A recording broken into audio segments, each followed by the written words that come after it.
குடிப்பழக்கத்திற்கு ஆளான மகன் தாய் தந்தை பிரிந்து சென்றதால் மனமுடைந்த மகன் மதுபோதையில் பீர் பாட்டிலால் கழுத்து அறுத்து தற்கொலை செய்து கொண்ட சம்பவம் பரபரப்பை ஏற்படுத்தியுள்ளது. புதுச்சேரி அடுத்த தமிழக பகுதியான ராதாபுரம் வெட்டுக்காடு புதுநகரை சேர்ந்தவர் பிரகாஷ். இவரது மகன் ஆகாஷ் 25. திருமணம் ஆகாத இவர் பூக்கடையில் பணிபுரிந்து வந்தார். மதுப்பழக்கத்திற்கு ஆளான ஆகாஷ் தினந்தோறும் பணி முடித்துவிட்டு வீட்டிற்கு குடிபோதையில் வருவதை வழக்கமாக வைத்திருந்தார். இதனை ஆகாஷின் பெற்றோர்கள் பலமுறை கண்டித்தும் ஆகாஷ் குடிப்பழக்கத்தை கைவிடவில்லை.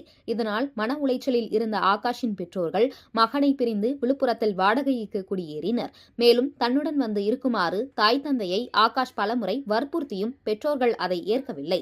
இதனால் கடந்த சில தினங்களாக மன உளைச்சலில் காணப்பட்ட ஆகாஷ் நேற்றிரவு திருக்கனூர் காவல் நிலையம் பின்புறம் மது அருந்திவிட்டு பீர் பாட்டிலால் தனது கழுத்தையும் அறுத்துக்கொண்டு தற்கொலை செய்து கொண்டார். இதுகுறித்து தகவல் அறிந்து சம்பவ இடத்திற்கு வந்த போலீசார் உடலை கைப்பற்றி அரசு மருத்துவமனைக்கு பிரேத பரிசோதனைக்காக அனுப்பி வைத்தனர்.